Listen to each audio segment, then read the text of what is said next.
terlaksana kajian ini yang mungkin tidak dapat disebutkan satu persatu namanya, dan buat antum semua yang hadir, ana ucapkan assalamualaikum warahmatullahi wabarakatuh.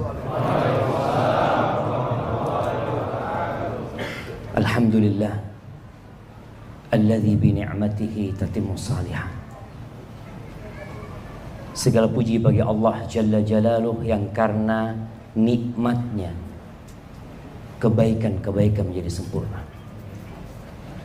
Semua keberhasilan yang kita raih, semua kesuksesan yang kita dapatkan, semua kenyamanan yang kita rasakan, itu murni karunia Allah kepada kita. Bukan karena usaha kita, dan bukan karena kita berhak mendapatkan. Jangan sampai kita seperti Qarun yang ketika diperintahkan kepadanya untuk berbuat baik, Allah berikan kepadanya harta yang berlimpah ruah. Apa kata dia? Innama utituhu ala ilmin indi. Qarun mengatakan, aku dapat seperti ini itu karena ilmu yang diberikan kepada aku, karena kecerdasanku, karena usahaku, karena kerja kerasku. Akhirnya cerita Qarun habis.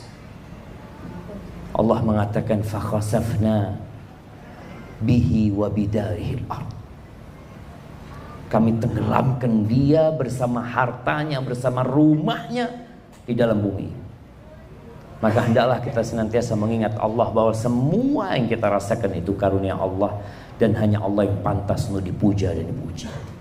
Allahumma salli wa sallim ala abdika wa rasulika sayyidina wa maulana Muhammadin wa ala alihi wa ashabihi ajma'in. Ya Allah, semoga salawat dan salam, berkah dan nikmat senantiasa Engkau curahkan untuk hamba kekasih-Mu, untuk baginda Nabi kita Muhammad alaihi salatu wassalam, untuk keluarga beliau, untuk istri-istri beliau, untuk putra-putri beliau, dan untuk seluruh sahabat Nabi. Semoga Allah meridhai kita bersama mereka. Amma ba'd, jamaah, negeri kita yang kita cintai ini tidak lain hanyalah kumpulan rumah tangga.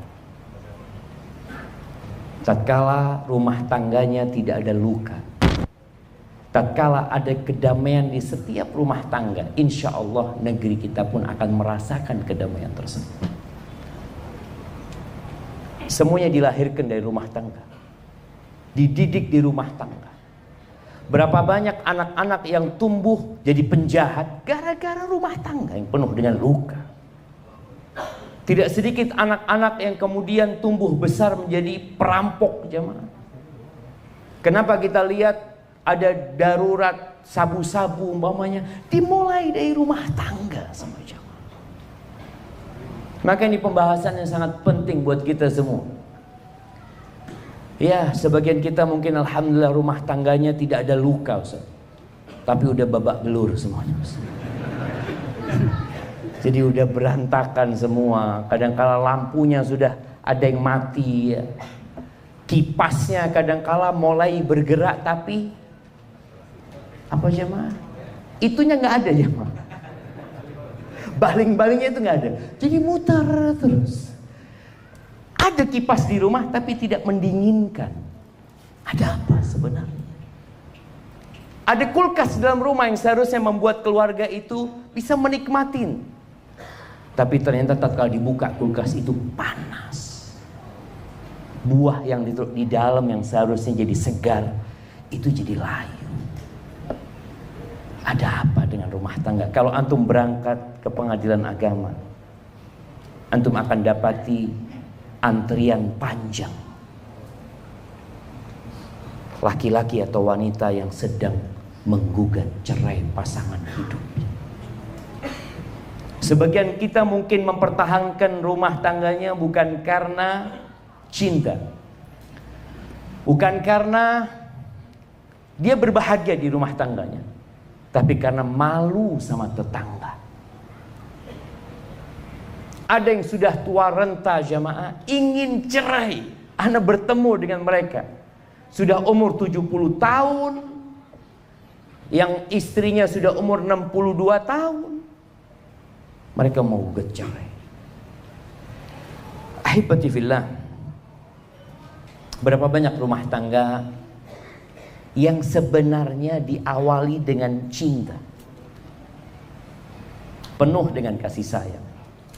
Mereka sama-sama merajut mimpi, bahkan selalu berpikir bersama keluarga untuk masuk surga.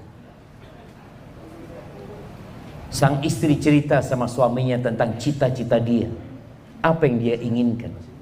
Sang suami juga menjelaskan kepada istrinya apa angan-angan dia ke depan. Ada masa depan yang dia inginkan menjadi masa depan yang cerah. Namun setelah berlangsung beberapa hari, jangan bicara beberapa tahun jemaah, kadangkala beberapa hari. Ini kejadian di Purworejo ya.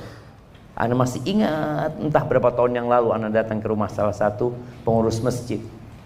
Dia mengatakan, Ustaz, Ana punya keponakan Ustaz, 4 tahun apa 6 tahun pacaran. Setelah lulus kuliah mereka menikah.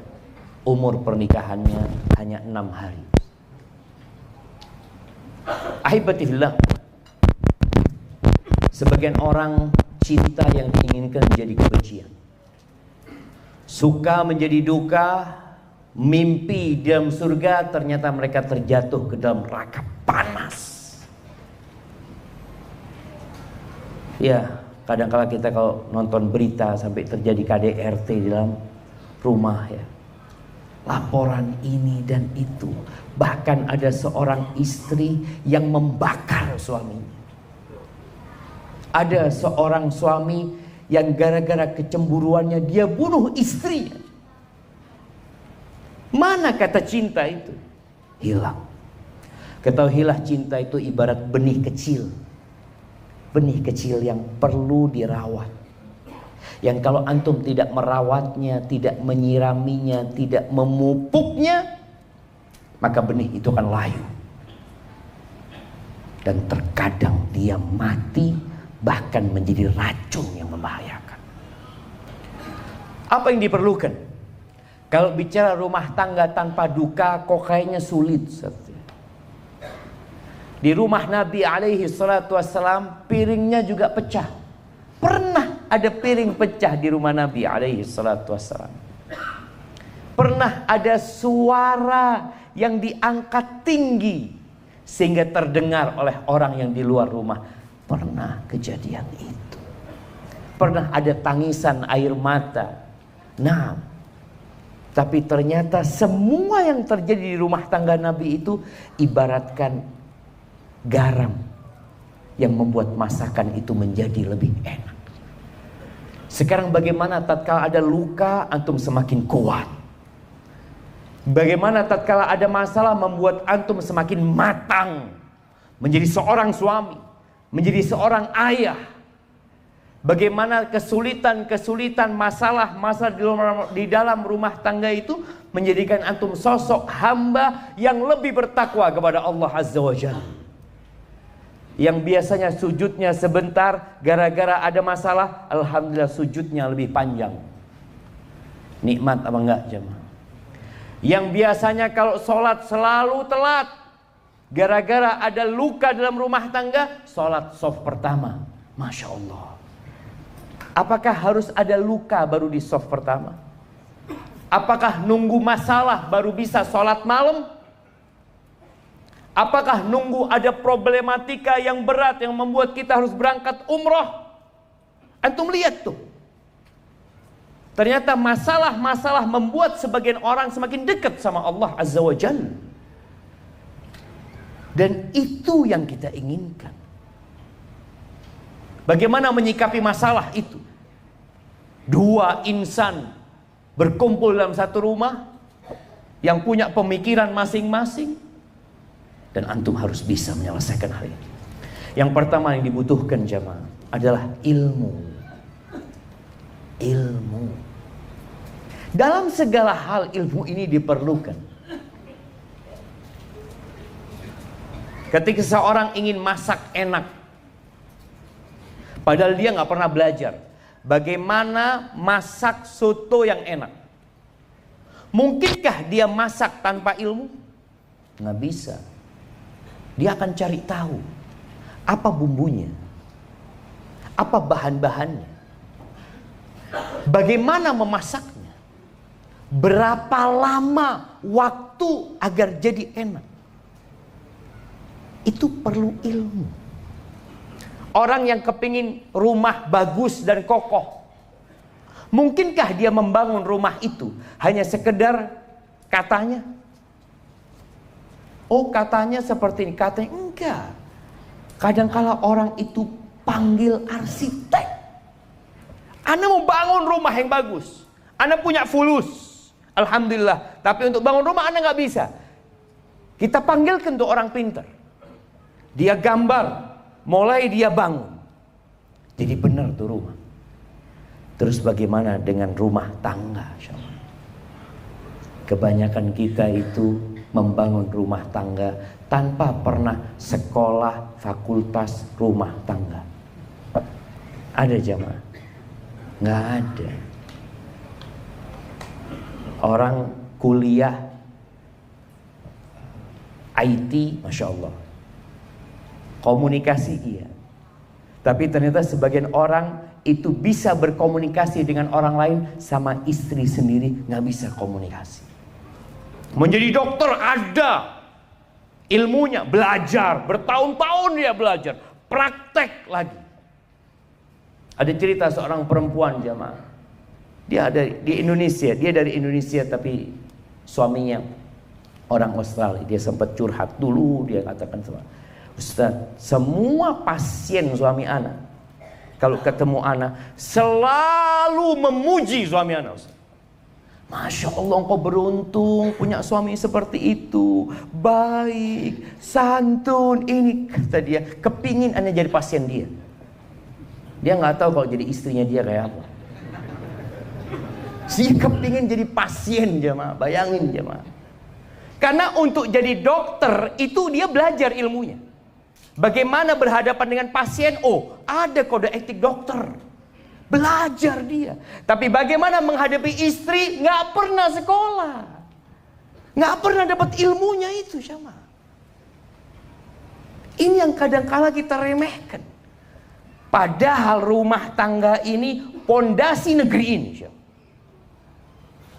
Maka kita perlu berbicara tentang rumah tangga lebih dalam. Antum jangan melangkah untuk menikah kecuali punya ilmu. Kalau nggak punya ilmu, belajar. Dari mana kita belajar berumah tangga? Dari orang tua kita. Kalau orang tua kita, bapak kita suka marah sama ibu, oh nanti aku kalau jadi suami kayak gini, kayaknya ini model yang bagus nih. Istri jadi tunduk sama kita nih. Jadi dia lihat role model itu bapaknya sendiri. Maka muncullah trauma dari anak perempuan kadang-kala nggak mau nikah. Kenapa dia trauma? Karena dia pikir semua laki-laki kayak bapaknya. Dia merasakan bagaimana luka ibunya, dicaci, dimaki, dihinakan. Padahal laki-laki nggak semua kayak gitu.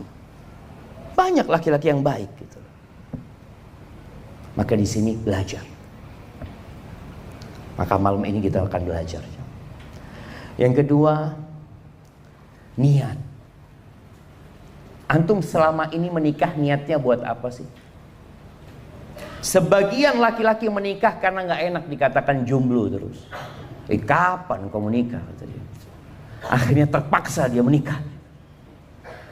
Niatnya hanya nggak ingin dikatakan jomblo. Sebagian laki-laki dan wanita menikah karena sudah melakukan yang haram. Dia berzina.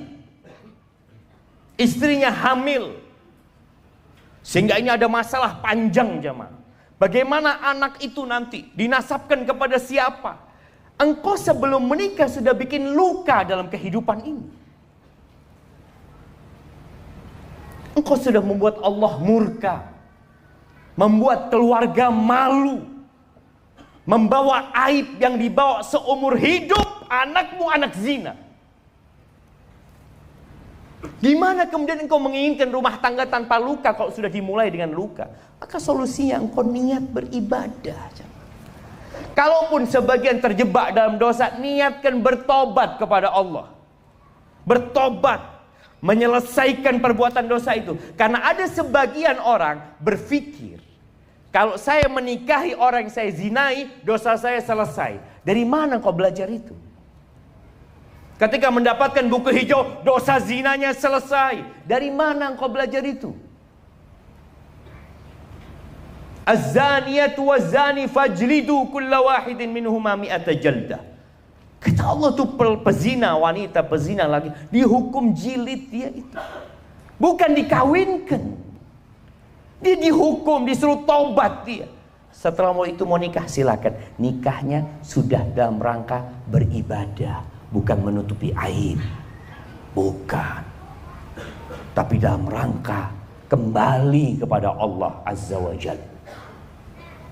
Kita lihat ketika dua orang yang berzina dinikahkan, kalau salah satu belum tobat, gak lama cerai itu biasanya. Karena dia nikah terpaksa, bukan karena untuk mengabdi kepada Allah Azza wa Jalla. Maka bagaimana Rasul Sallallahu Alaihi Wasallam mengatakan ketika turun ayat-ayat yang berkaitan dengan menimbun harta emas dan perak, di mana kalau nggak dikeluarkan zakatnya itu akan jadi setrika buat orang-orang tersebut. Akhirnya para sahabat mengatakan, ya Rasulullah, law alimna ayya malin afdal fanattakhidah. Kalau kita tahu ya Rasulullah, harta apa yang paling baik, kita akan cari itu harta. Maka beliau menyebutkan 3. Siapa yang ingat jemaah? Nah, siapa yang mau jawab? 3 harta yang seharusnya kita cari mati-matian. Ada hadiahnya ya, banyak hadiahnya di sini. Nah, mana yang mau jawab? Hadiahnya taruh di atas ya, biar tahu mereka. Ana tambahin hadiahnya tuh, masya Allah. Fadhal, ya, berdiri antum yang mau jawab.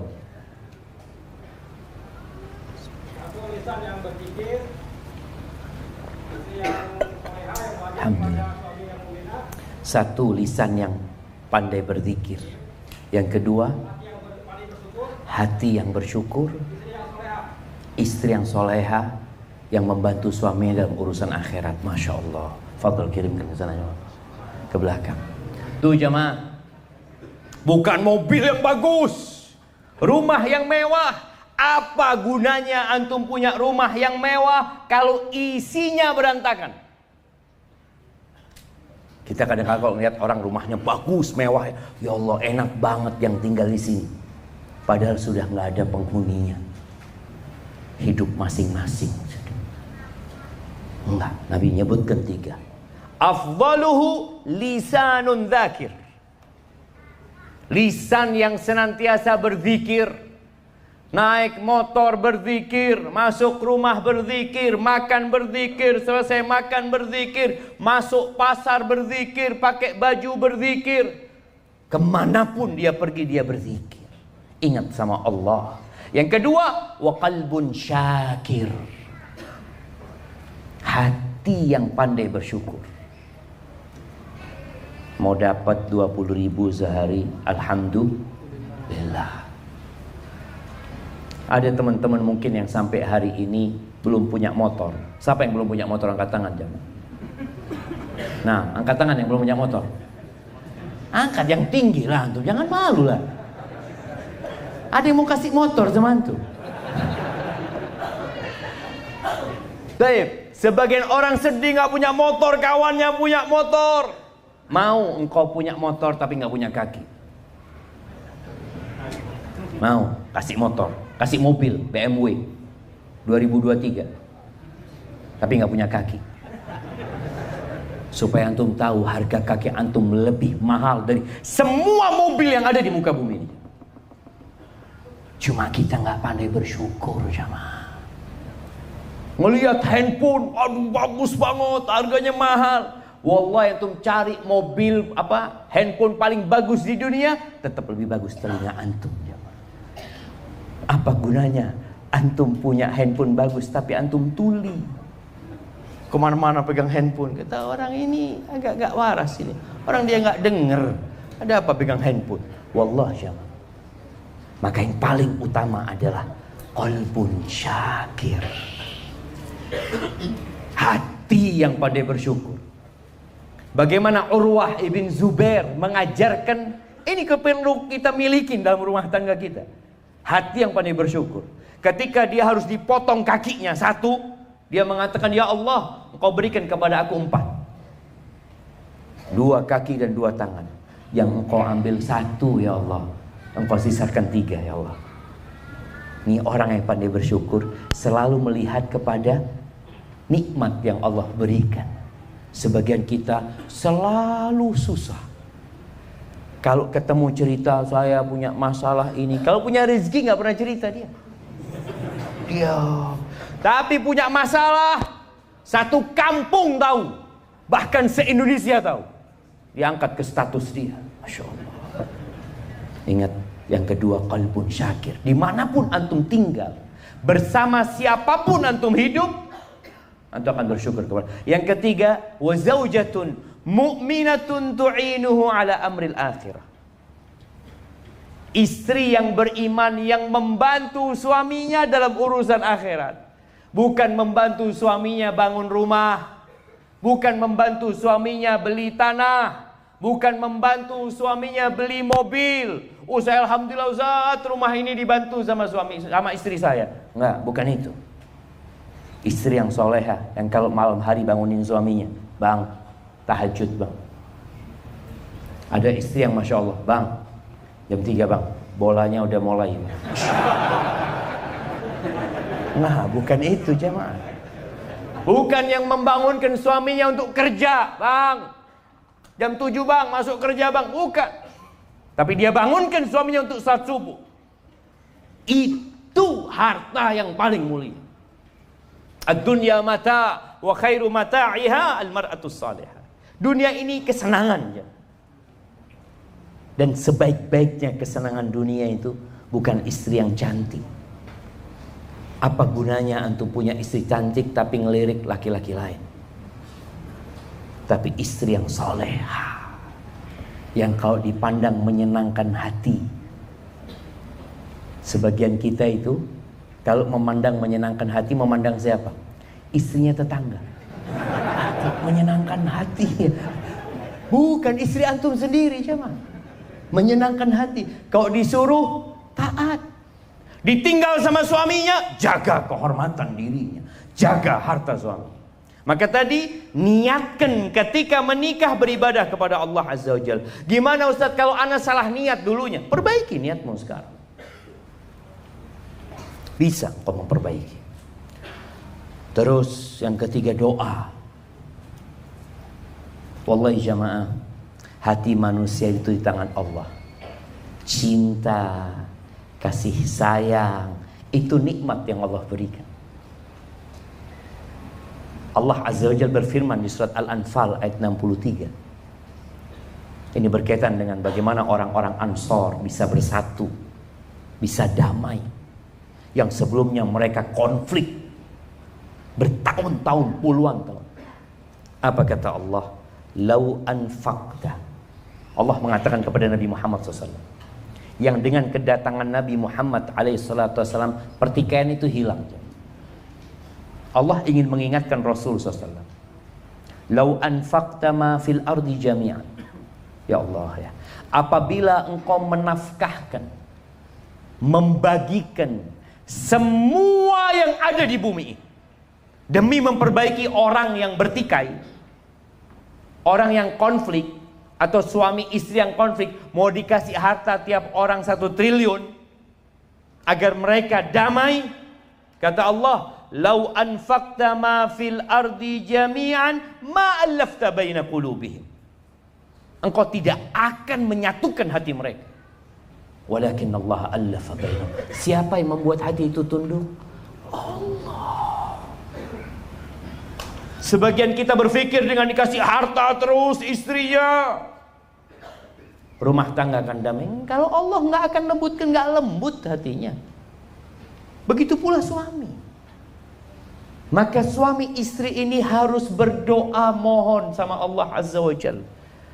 Dan selalu bertawakal kepada Allah. Jangan pernah bersandar kepada diri sendiri. Seperti di awal tadi disebutkan. Jangan mengatakan, oh saya bisa, saya pintar, saya punya ilmu ini, itu dan itu, saya punya jabatan. Lah. Wallahi jamaah, ana pernah haji dengan 2 jenderal. Yang satu bintang 2, yang satu bintang 1 dari angkatan darat. 2 istri kedua jenderal itu datang sama ana. Waktu di Mina kita ini, Syafiq, saudara mahasiswa, tolong sampaikan kepada suami-suami kita, kalau urusan fulus nggak kurang kita, nggak kurang, tapi kita kurang perhatian, kita kurang kasih sayang. Supaya antum tahu, harta itu walaupun antum berikan sebanyak apa, kalau Allah tidak melembutkan hati mereka, nggak bisa. Maka ahibati fillah, kembali kepada ilmu.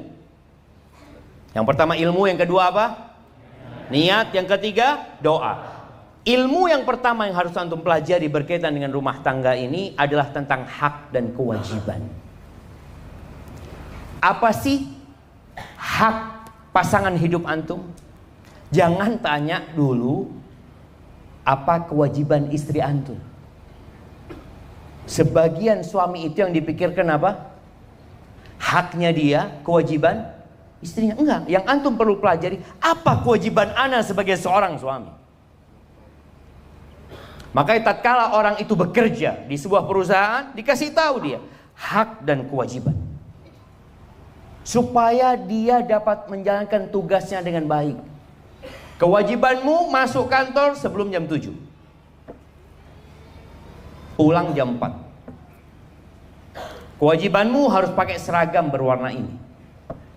Kewajibanmu kau harus duduk menyelesaikan tugasmu dari pagi sampai sore, baru boleh pulang. Hakmu baru disebutkan, engkau akan dapat gaji sekian, dapat tunjangan sekian, dapat bonus sekian. Nah, sebagian orang itu yang ditanyakan apa? Bonusnya apa? Gajinya berapa?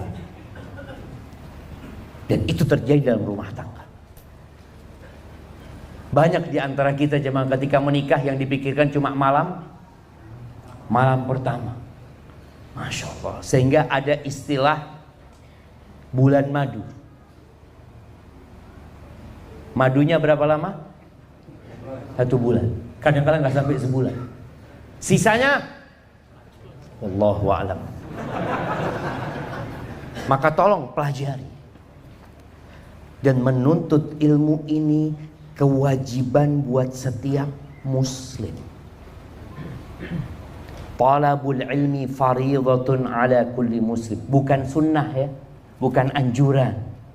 Ketika antum mau sholat, antum harus belajar ilmu tentang sholat, wajib. Ketika mau berangkat haji, jemaah haji itu oleh Depak diadakan apa buat mereka? Manasik haji, karena wajib buat mereka. Mereka mau melaksanakan ibadah tersebut.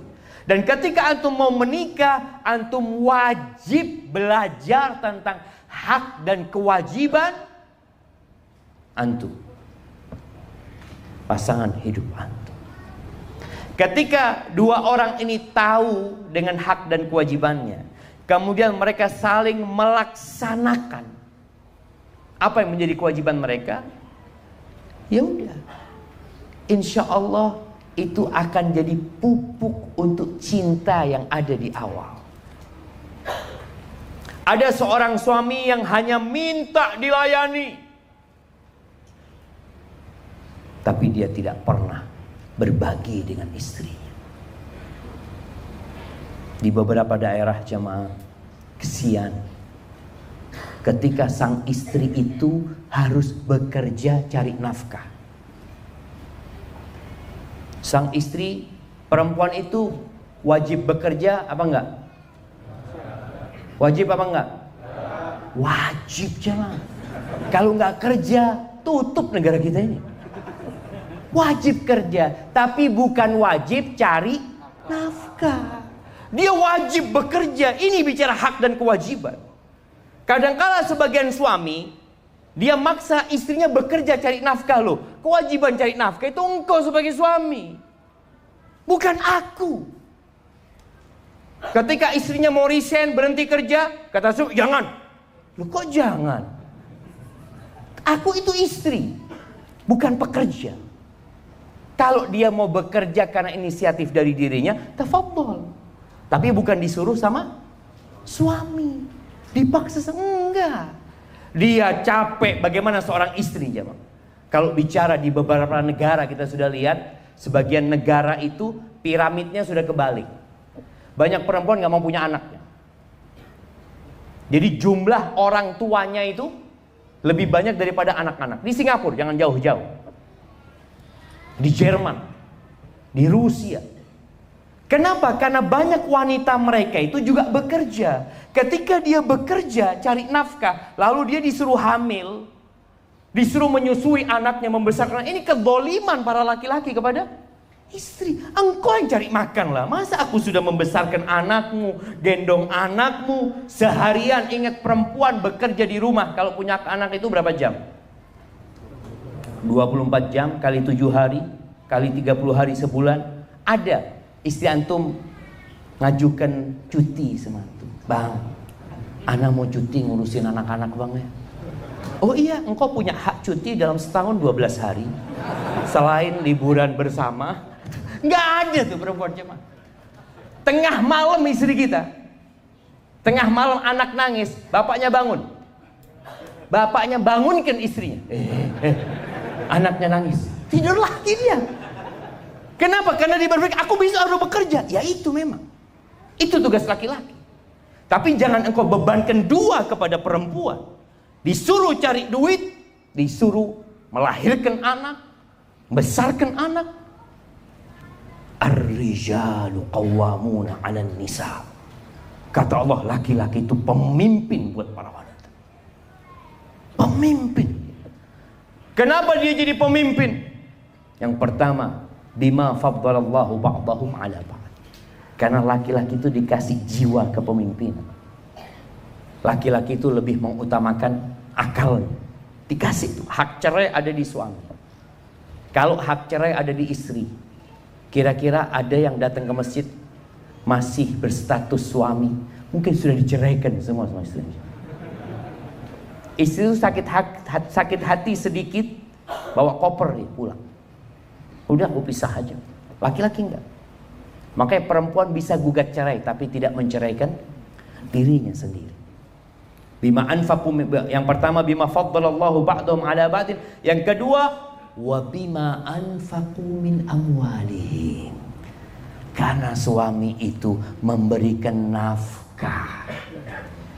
Para ulama menyebutkan, tatkala engkau memperhatikan konflik atau luka yang terdapat dalam rumah tangga, kebanyakannya timbul disebabkan kedua pasangan ini tidak ngerti sama hukum syariat.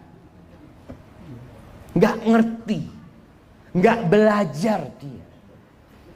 Yang ada tadi belajarnya dari rumah tangga dia. Bagaimana bapaknya mendidik ibunya, mengajarin ibunya, atau menghajar ibunya, dia lakukan itu. Itu kebanyakan. Maka tolong yang istri berusaha untuk mempelajari. Apa sih tugasku sebagai istri? Laksanakan tugasmu. Suami melaksanakan tugasnya. Ustadz, kalau ana sebagai istri, hak-hak ana tidak diberikan oleh suami, minta hakmu sama Allah Azza wa Jalla. Itu juga dipelajari. Ada jangan istri yang tidak mendapatkan haknya dari suaminya. Umpamanya tadi bicara perhatian kurang, suaminya sibuk bekerja, baik suaminya sholat 5 waktu tapi perhatian kurang. Iyalah, ana akan cari perhatian dari Allah Azza wa Jalla demi menyelamatkan rumah tangganya. Ilmu yang kedua, mengenali pasangan hidup. Laki-laki dan wanita itu berbeda. Semua punya keistimewaan, tapi juga punya kekurangan. Bagaimana Nabi alaihissalatu wasallam menjelaskan kepada para laki-laki tentang para istri. Beliau mengatakan, khuliqatil mar'atu min dila. Perempuan itu diciptakan dari tulang rusuk. Yang bengkok tuh jemaah. Baik, kita dengarkan azan isya dulu jemaah. Barakallahu fikum. Nah.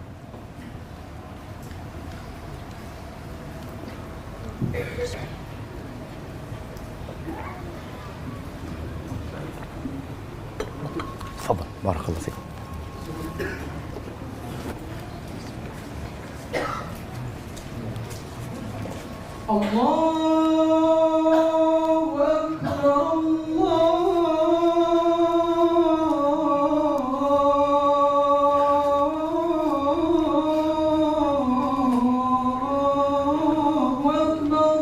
Allahu Akbar, Allahu Akbar,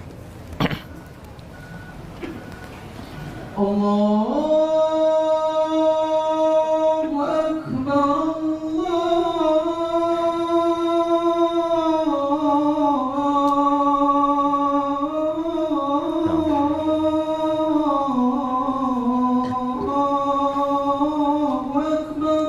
Allahu Akbar, Allahu Akbar.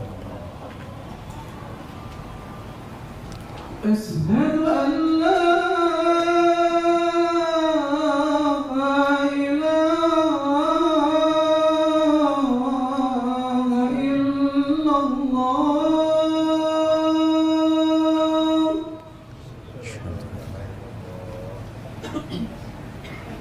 أشهد أن لا إله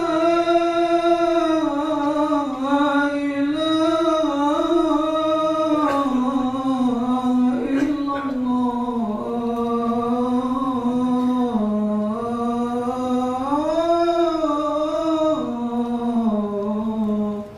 أشهد أن أشهد أن محمدًا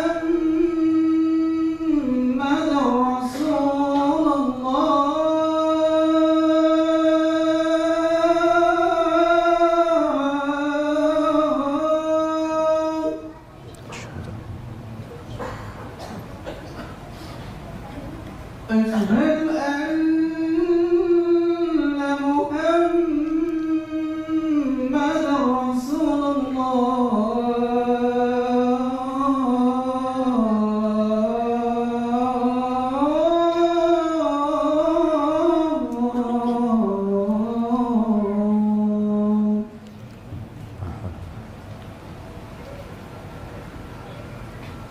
حي على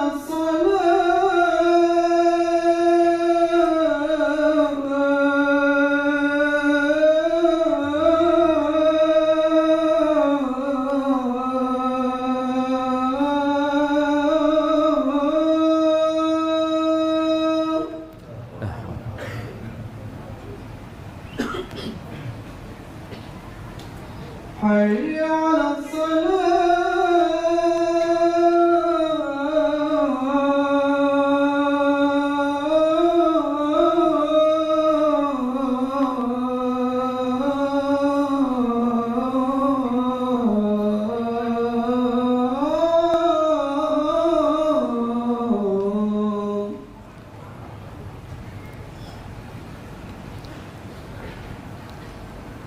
حي على الفلاح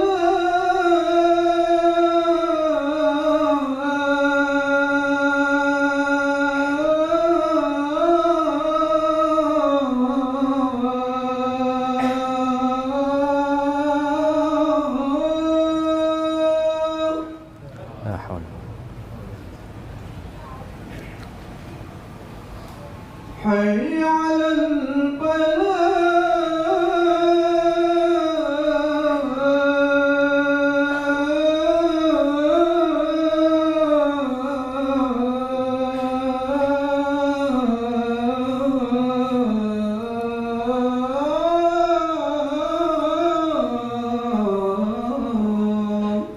لا حول. الله أكبر الله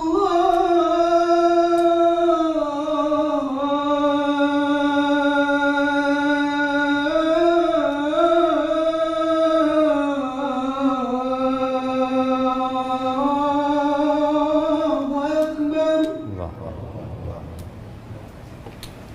لا إله إلا الله.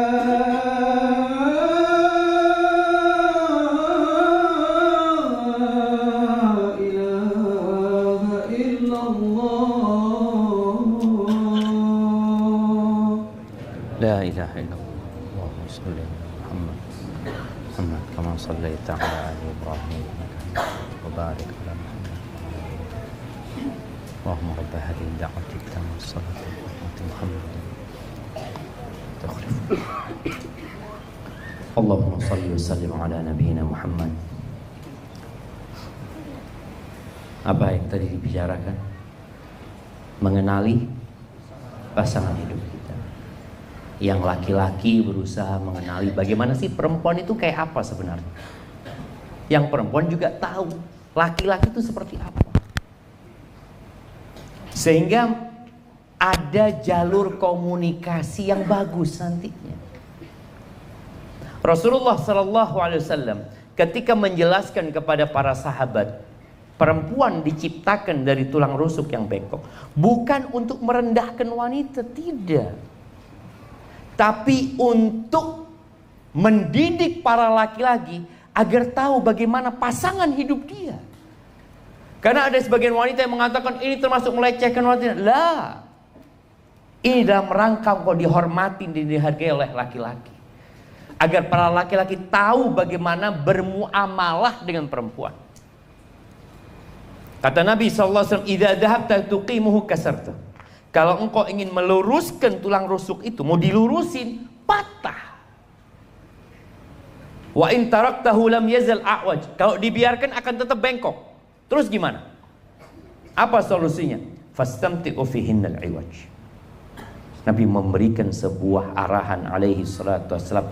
Engkau bersenang-senanglah dengan wanita, tapi engkau harus selalu tahu dia itu bengkok.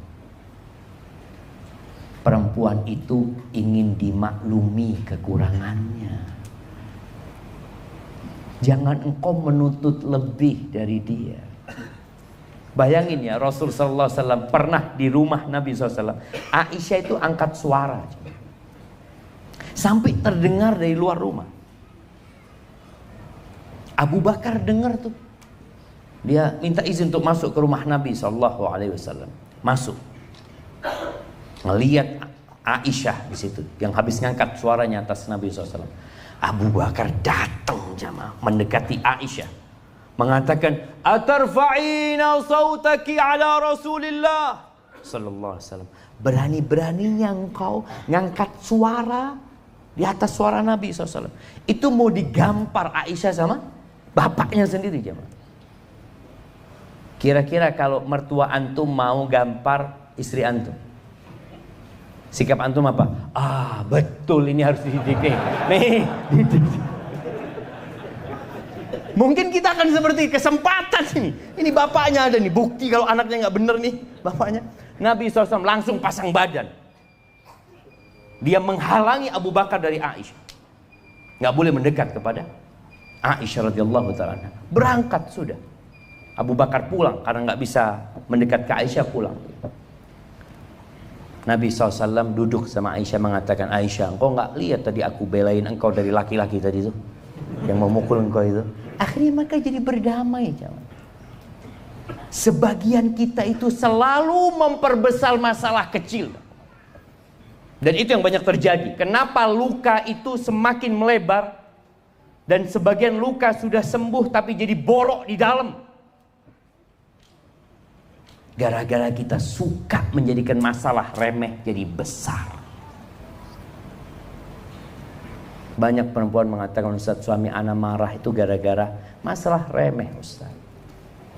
Antum harus belajar jadi singa di luar rumah dan menjadi macan di dalam rumah. Ingat kisah 11 wanita yang menceritakan suaminya. Dia cerita tentang suaminya. Ini buka-bukaan dia tentang suaminya. Salah satunya mengatakan, "Zauji idza dakhala fahid." Suamiku tuh kalau masuk rumah itu kayak macan. Wa idza kharaja asid.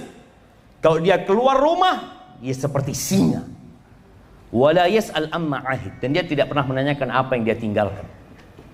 Para ulama menjelaskan ini pujian buat suami. Suaminya itu kayak macan, urusan-urusan remeh, kecil, nggak diurusin sama dia. Dia tidak akan pasang badan kecuali untuk urusan yang besar, itu macan. Kalau keluar rumah, oh dia jadi singa. Dan kalau di rumah dia tidak menanyakan hal-hal yang remeh. Sebagian kita itu tadi masalah-masalah remeh, fulus sekian nggak ada umpamanya. Mungkin dia punya uang 50.000, ditaruh di bawahnya baju kok nggak ada. Mana ya? Hei istriku, sini. Sidang. Sidang apa? Itu yang terjadi. Nabi SAW mengajarkan kepada kita agar melihat kepada kelebihan bukan kepada kekurangan. Kata Nabi SAW, la yafraq mu'minun mu'minah. Nggak boleh laki-laki yang beriman membenci istri yang beriman. In kariha minha khuluqan radhiya minha akhar. Kalau ada perilaku istrinya yang tidak dia sukai, bukankah ada yang lain yang dia sukai? Lihat kepada kelebihannya. Pernah melihat ada orang dites kerja jemaah, dia melamar kerja, lalu sama yang mengetes itu bertanya, bapak nggak bisa apa? Pernah ditanya, bapak nggak bisa apa? Yang ditanya apa? Bapak bisa apa? Itu yang penting buat dia. Yang tidak dia bisa, tidak dia tanyakan. Dan itulah yang kita lihat kepada pasangan hidup kita. Allah Azza wa Jalla mengatakan wa'ashiruhunna bil ma'ruf. Wa'ashir, pergaulilah istri-istri kalian, sama istri juga mempergauli suaminya dengan cara yang ma'ruf. Bukan sekedar hak dan kewajiban. Yang penting anak melaksanakan kewajiban anak enggak. Antum suka enggak jemaah? Kalau gaji antum 10 juta tiap bulan, tahu-tahu dikasih bonus 5 juta. Suka enggak? Kalau bonusnya lebih banyak tambah suka enggak? Lakukan itu kepada pasangan hidup antum. Jangan hanya memberikan hak dia, tapi berikan bonus kepada dia. Artinya ada perkara-perkara yang sebenarnya nggak wajib buat antum, tapi antum kerjakan buat dia. Istri pun seperti itu. Fa in karihtumuhunna, kalau kalian benci sama pasangan hidup kalian, ceraikan mereka, balikin ke orang tuanya. Jangan. Engkau mau nikah sama siapa? Enggak, saya mau cari yang lurus. Nggak ada bengkok semuanya. Antum mau kemana? Enggak ada di Purwakarta Ustaz. Lurus-lurus nggak ada. Kemanapun ke ujung dunia semuanya. Baik kok antum mau ganti istri 20 kali. Ya Allah, ternyata kayak gini semua perempuan. Ya memang kayak gitu. Fa in karihtumuhunna fa'asa an takrahu syai'an wa yaj'alallahu fihi khairan katsira. Kalau kalian benci sama mereka, boleh jadi yang kalian benci itu ternyata Allah jadikan banyak kebaikan di sana. Mungkin istrimu tidak pandai memasak, tapi istrimu pandai mengaji. Mungkin istrimu memberikan makanan, ya Allah, oh kayak gini ya makanan. Apa anak salah pilih istri? Anak kalau makan di rumahnya tetangga kok enak terus ya. Padahal tetangga itu punya masalah. Sama. Ya Allah, ini istri anak makanannya enak, tapi ngajar ngaji anak gak bisa, ya Allah, astagfirullah. Oh, istrinya tetangga barusan suaranya enak ya. Apa anak salah istri? Padahal sama-sama semuanya jemaah. Semua orang itu punya kelebihan dan kekurangan. Maka fokus kepada kelebihan, bukan kepada kekurangan. Itu yang diajarkan. Ketika Nabi alaihi salatu wassalam mengatakan perempuan itu naqisatu aqlin wa din. Perempuan itu kurang akalnya, kurang agamanya. Ini juga pendidikan buat kaum laki-laki. Perempuan itu datang bulan loh. Kau ketahui ketika dia datang bulan, dia nggak sholat. Sholat aja enggak Allah wajibkan, bahkan nggak boleh dia sholat. Kondisi emosionalnya kadangkala bermasalah. Dia capek, letih, dan itu supaya suaminya sadar dia bukan laki-laki. Memang dia kayak gitu. Kadang-kala seorang suami, ya Allah ya, istri satu ini datang bulan jadi nggak enak katanya. Memang kayak gitu. Coba anak punya 4. Antum punya 4, semua datang bulannya bareng. Antum mau apa tuh? Ya Allah, ahsan di surga. Ya memang ahsan di surga jamaah. Nabi ketika menjelaskan itu agar antum paham, dia seperti itu. Emosionalnya nggak terkontrol kadangkala. Kadangkala antum ngomong maksudnya baik, dia sakit hati. Ya memang kayak gitu perempuan. Antum yang kudu sabar. Sabar. Kenapa? Antum laki-laki. Antum jadi pemimpin. Ketika pemimpin gak penyabar, apa yang akan terjadi? Akan banyak yang terluka di dalam rumah itu. Berapa banyak anak-anak yang akhirnya benci sama bapaknya. Benci sama bapak. Anak benar-benar jamaah, kuping ini panas ya. Kalau sudah dengar orang curhat ini itu. Sampai dalam hati anak, dulu waktu nikah gak pernah konsultasi sama anak. Sekarang ruwet ngomongnya sama anak gitu kan. Berarti kan jadi anak yang dapat lukanya gitu jamaah. Senengnya gak pernah dapat anak. Tapi itu kita juga harus sabar menghadapi orang-orang ini. Mungkin kita bisa memberikan solusi. Kemudian ketahuilah apa yang disukai dan apa yang tidak disukai. Perlu ilmu itu. Karena anak kepingin para wanita tidak lagi mengatakan, Ustaz suami anak ini temperamental Ustaz, suka emosi marah padahal masalah remeh. Oke, engkau tahu masalahnya apa? Iya Ustaz, masalahnya kadangkala kopinya itu kurang manis. Terus, ya masa masalah gitu aja dia marah? Loh, yang salah yang marah apa yang bikin kopi? Yang bikin kopi kan? Loh tapi dia tuh nggak tahu diri Ustaz. Sudah tenang. Setiap bikin kopi gulanya di luar. Bang kalau kurang manis tambahin bang. Masya Allah. Dia ketika kurang manis dia lihat istrinya. Tuh nambah. Tapi dia nggak jadi marah karena udah harus nambahin sendiri. Jadi istri ini ketika tahu apa yang tidak disukai suami. Suami tidak suka istri pakai daster. Apa yang harus dilakukan? Bagikan ke tetangga dasternya. Iya, artinya dia sudah tahu. Suami ini nggak suka Ustaz dengan ya rumah berantakan. Berarti jangan pernah melihat rumah berantakan. Suami ini nggak suka Ustaz kalau manggil kemudian anak nggak datang. Tapi juga para suami harus tahu karena kita ada di markasnya tentara ini. Kadangkala ada suami yang bintangnya dia bawa ke rumah. Istrinya namanya anggap Sumaya. Sumaya datang, siap dan.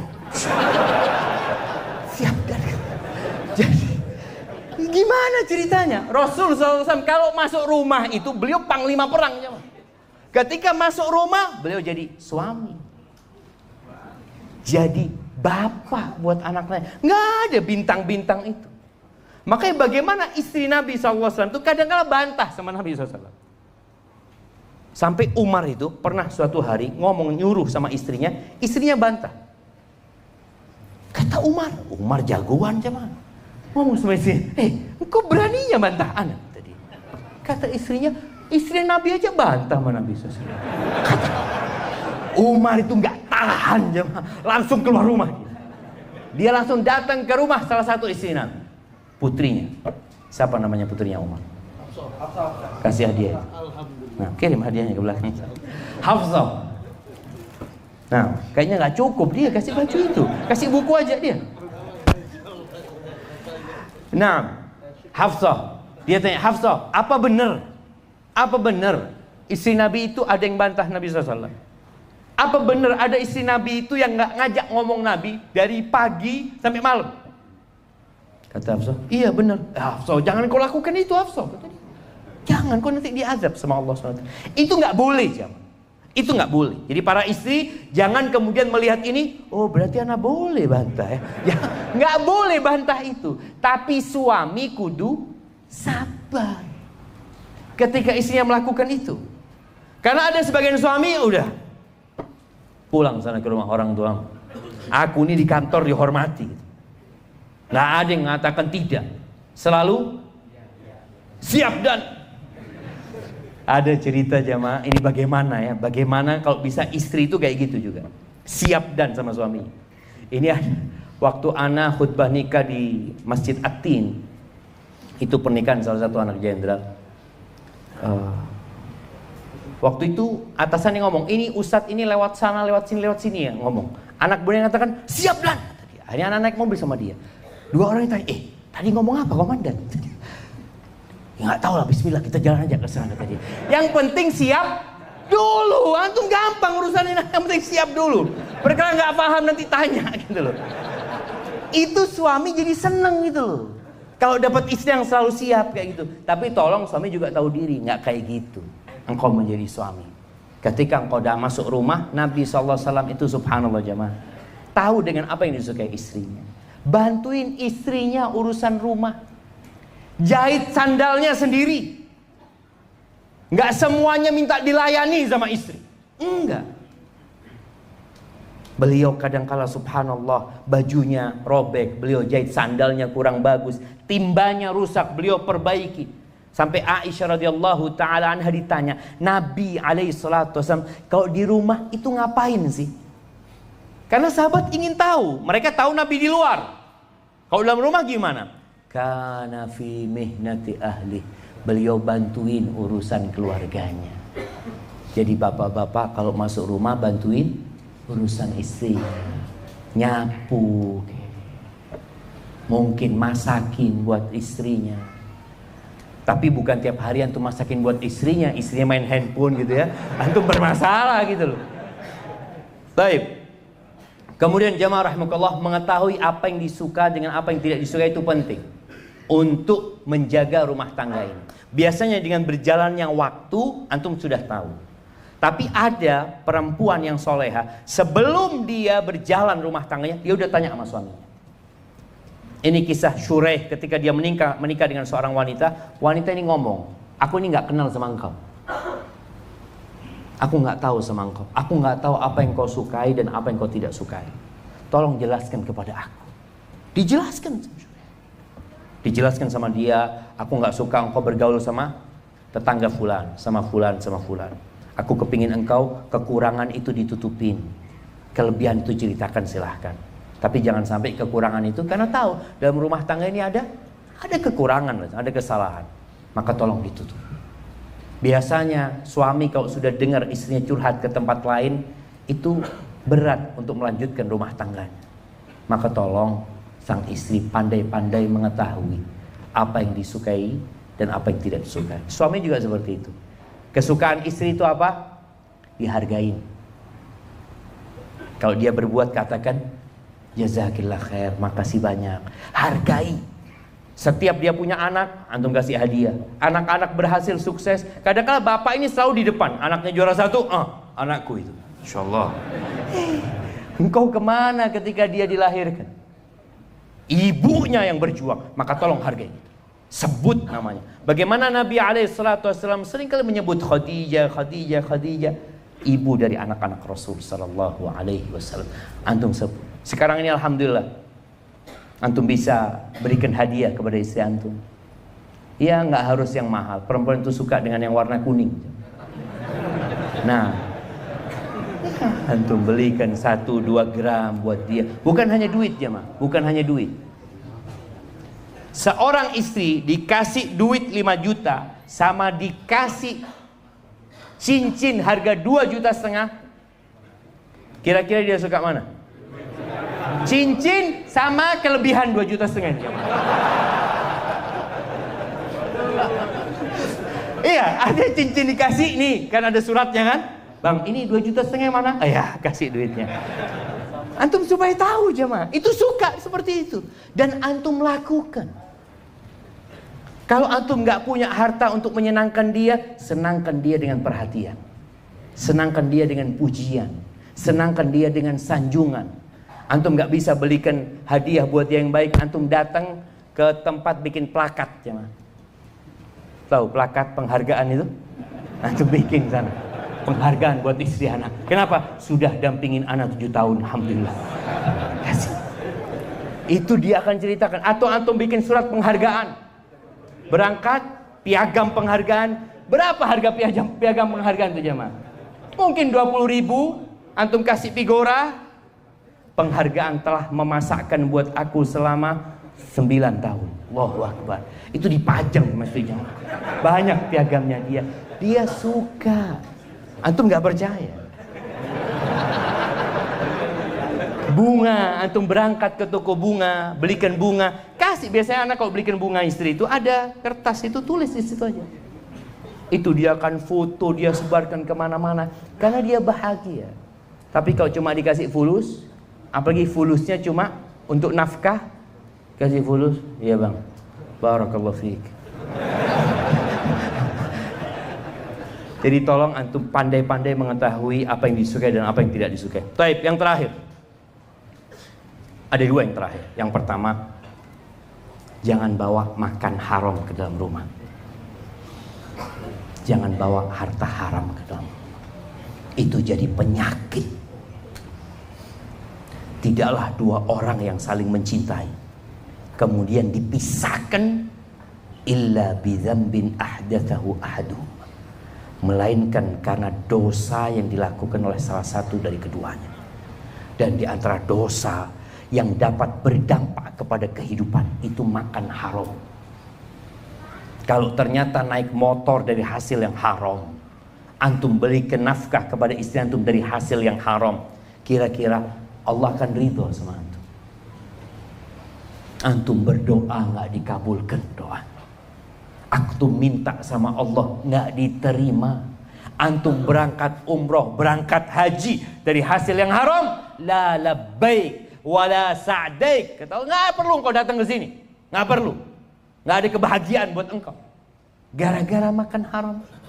Dan seorang istri juga harus mendukung suami. Sabar. Karena ada sebagian istri gara-gara banyak tuntutan suaminya akhirnya bekerjanya nggak benar. Nggak sabar kepingin cepat punya rumah, kadangkala rumahnya dengan cara riba.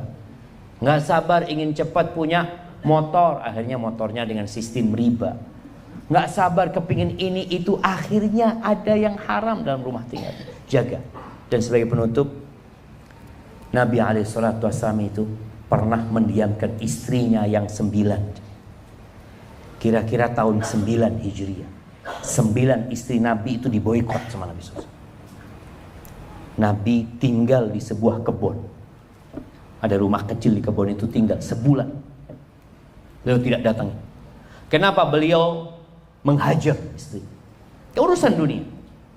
Tuntutan yang berlebihan, konflik yang terkadang yang seharusnya tidak dibuat konflik, sampai turun firman Allah di surat Al-Ahzab ayat 28-29. Allah mengatakan, ya ayyuhan nabi. Setelah 1 bulan, Nabi mendudukkan istrinya satu persatu. Kenapa? Karena visi misi mereka berubah. Dan itu yang menyebabkan banyak luka dalam rumah ketika visi dan misi nggak sama. Allah mengatakan, ya ayyuhan nabi, wahai nabi, qul li azwajika, katakan kepada istri-istrinya, in kuntunna turidnal hayatad dunya wa zinataha, kalau ambisi kalian kehidupan dunia, perhiasan dunia, kemewahan dunia, fata'alaina umatti'kunna, kalian kemari, aku kasih mut'ah buat kalian, aku kasih kesenangan buat kalian, aku kasih harta buat kalian. Thumma usarrih wa usarrihkunna sarahan jamila, dan aku akan ceraikan kalian dengan perceraian yang baik. Nggak bisa dilanjutkan rumah tangga ini ketika satu ingin ke timur, satu ingin ke barat, nggak bisa. Maka Nabi memberikan keputusan, Allah yang menurunkan firman Allah. Wa in kuntunna turidnallaha wa rasulahu wad daral akhirah. Kalau ambisi kalian Allah, mencari keridhaan Allah, mencari keridhaan ketaatan kepada Rasul SAW, wad daral akhirah, dan kehidupan akhirat, kalau ambisinya akhirat, wallahi jamaah, dunia dan isinya ini yang diperebutkan sekarang oleh 8 miliar manusia kira-kira, itu tidak lebih dari 1 sayap nyamuk. Antum ambil nyamuk itu, antum lihat dunia dan isinya ini, kira-kira kalau dikumpulkan bisa nggak bikin nyamuk jemaah? Nggak bisa. Allah tiap hari bikin nyamuk. Dunia dan isinya tidak lebih dari 1. Maka Nabi diperintahkan mengatakan kepada istri-istrinya, kalau ambisi kalian akhirat, fa innallaha adda lil muhsinati minkunna ajran azima. Sesungguhnya Allah menyediakan buat orang-orang baik di antara kalian pahala yang besar, jamaah. Pernah ngelihat di dunia ini perempuan pakai baju 10 jam? Pernah ngelihat? Istri antum kalau pakai baju mentok berapa? 2, 3? Wanita surga itu pakai baju 70. Sekali pakai 70. Bayangin. Dan 70 pakaian itu bisa dinikmatin dari segala penjuru. Antum bisa ngelihat dia dari arah sini, ya Allah, indah sekali. Dan dari 70 lapis pakaian itu, sumsum kakinya kelihatan. Kerudungnya perempuan itu lebih baik dari dunia dan isi. Maka tolong, ambisi kita adalah kehidupan akhirat. Kita makmurkan dunia ini dengan ketaatan kepada Allah Azza wa Jalla. Kita jaga rumah tangga kita ini dengan menjalankan perintah Allah, perintah Rasulnya. Insya Allah luka itu akan hilang dari rumah tangga kita. Barakallahu fiik. Mungkin kita masuk ke sesi tanya jawab. Naam. Bismillah.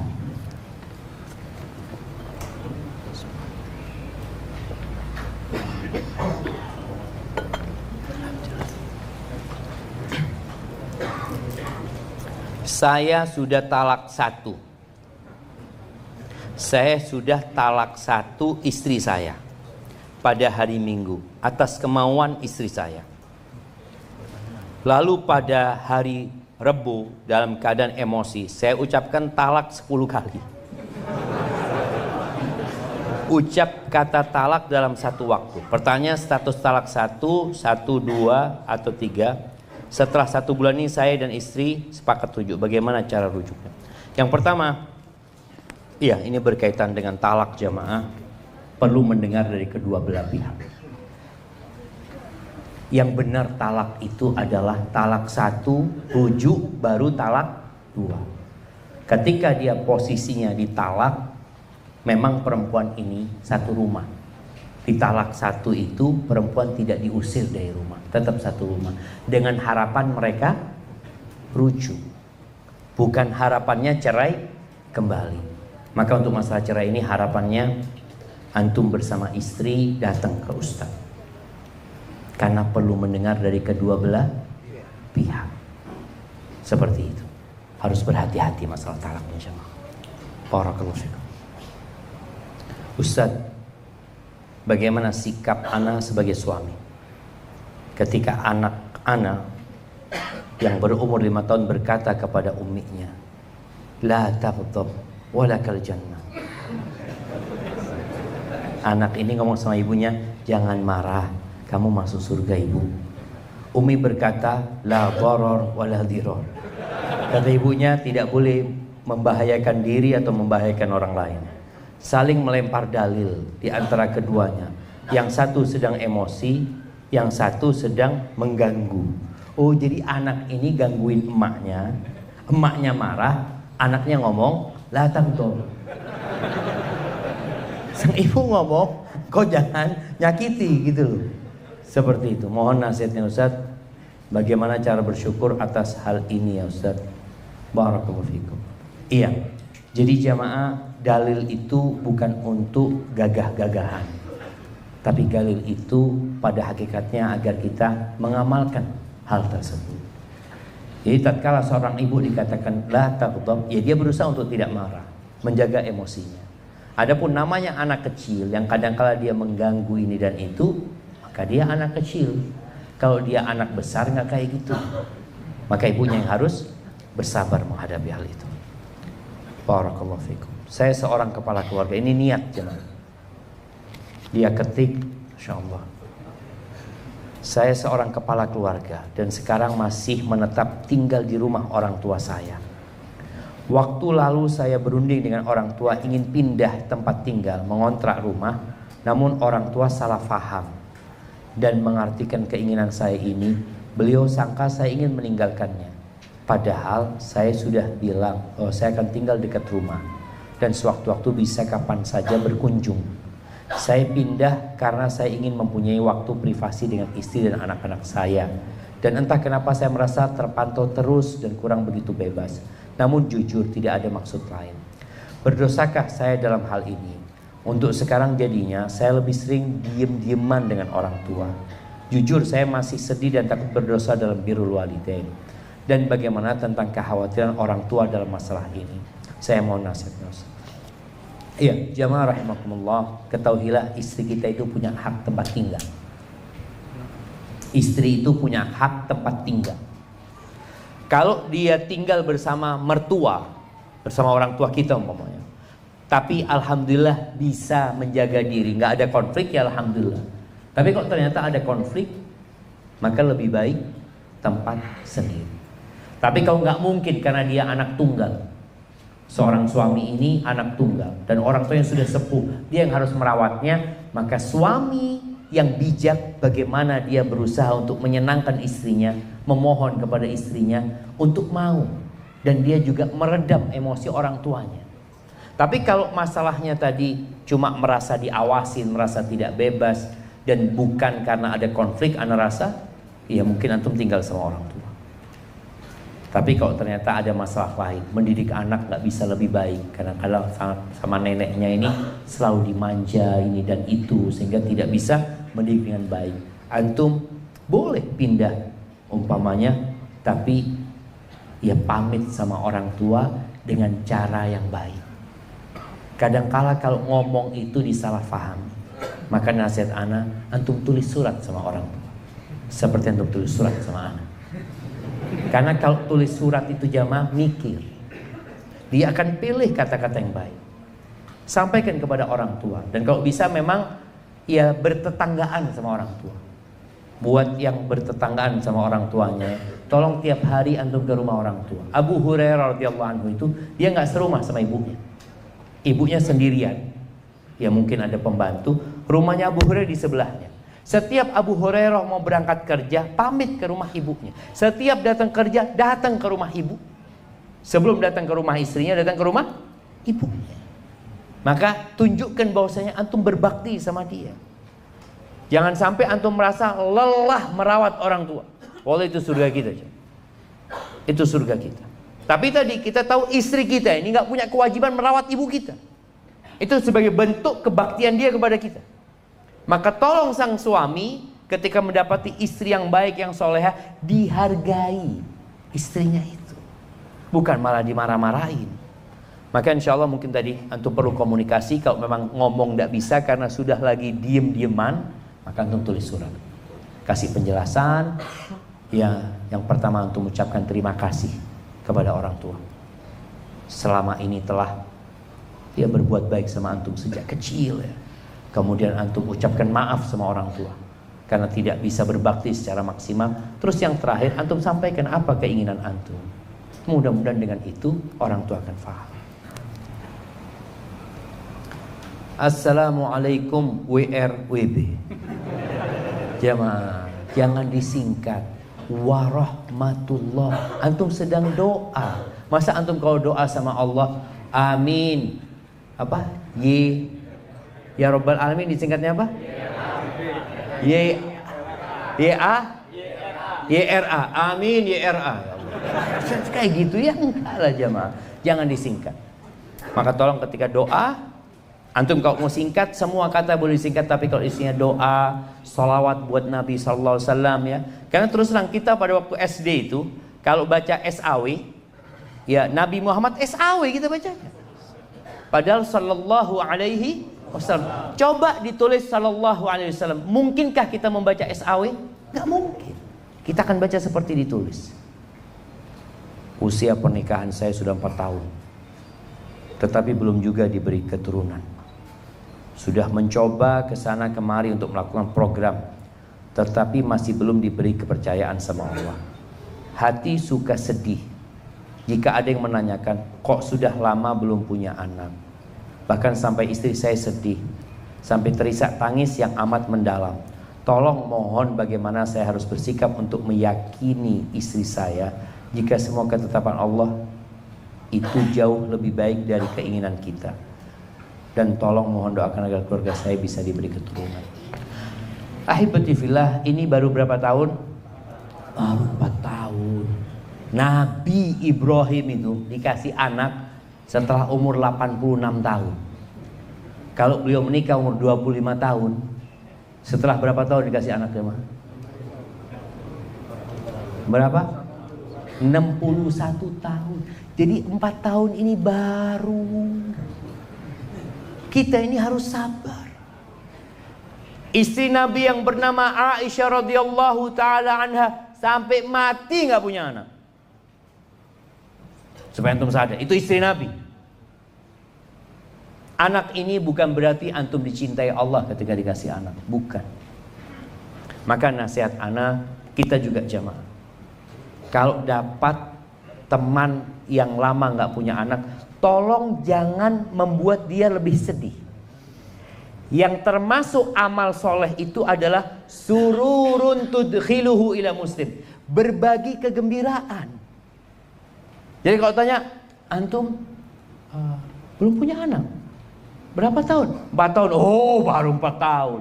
Anak punya teman 18 tahun baru dikasih anak. Tenang, dia digembira. Tapi ketika antum katakan, ya apa antum ini sudah lama gitu loh, gak punya anak. Emangnya anak bisa bikin anak? Gak bisa. Allah yang menciptakan anak itu. Maka ketahuilah bahwasanya banyak para nabi yang gak punya anak, kecuali ketika umurnya tua. Nabi Zakaria itu punya anak ketika umurnya 100 tahun kira-kira. Dan sekali lagi, ada anak yang jadi bencana buat orang tua. Ada anak yang membuat orang tuanya masuk neraka.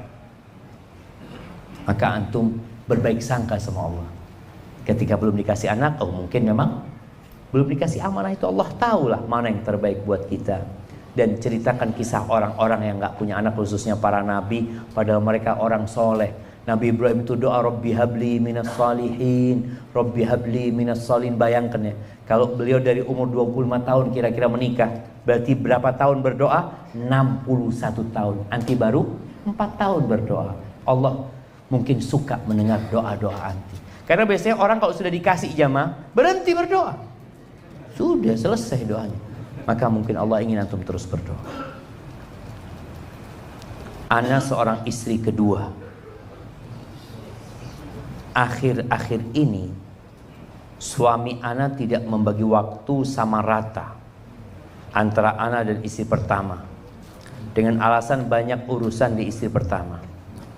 Apakah Islam membolehkan pembagian hari yang tidak sama rata, atau ana harus tetap ridho dan mengalah saja karena posisi sebagai istri kedua? Mohon arahannya Ustaz. Jazakallahu khairan. Jamaah, yang enak itu jadi istri pertama apa jadi istri kedua?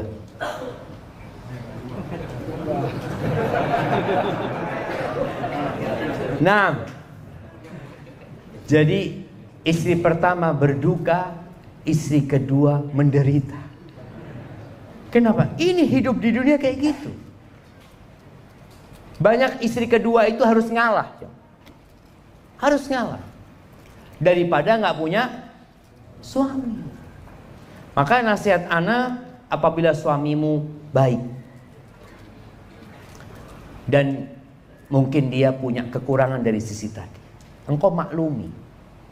Mungkin dia sedang berusaha menjaga rumah tangganya agar kapal yang ditunggangi tidak karam.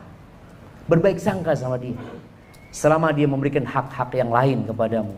Memang urusan mabit ini, bermalam itu seharusnya sama rata. Kecuali sang suami sudah menyampaikan di awal, anak nggak bisa. Kenapa? Anak ini tinggalnya di Subang, sedangkan istri keduanya di Purwakarta. Anak baru ke Purwakarta ini hanya untuk urusan kerja, mungkin sebulan 2 kali. Engkau mau nggak? Kalau sang istri awalnya, oh nggak apa-apa, Bismillah, anak ridho, Masya Allah. Setelah nikah baru ngomong, bang harus adil. Kalau enggak hari kiamat nanti, aduh bahaya bang. Nah ini ada yang seperti itu kadang-kala jamaah. Maka orang-orang beriman ikut persyaratan yang ditetapkan di antara mereka. Nasihat anak, antum anti sabar dan terus berdoa memohon kepada Allah. Tadi kita sampaikan, berdoa itu dapat meluluhkan hati orang yang keras. Hadza wallahu a'lam bissawab.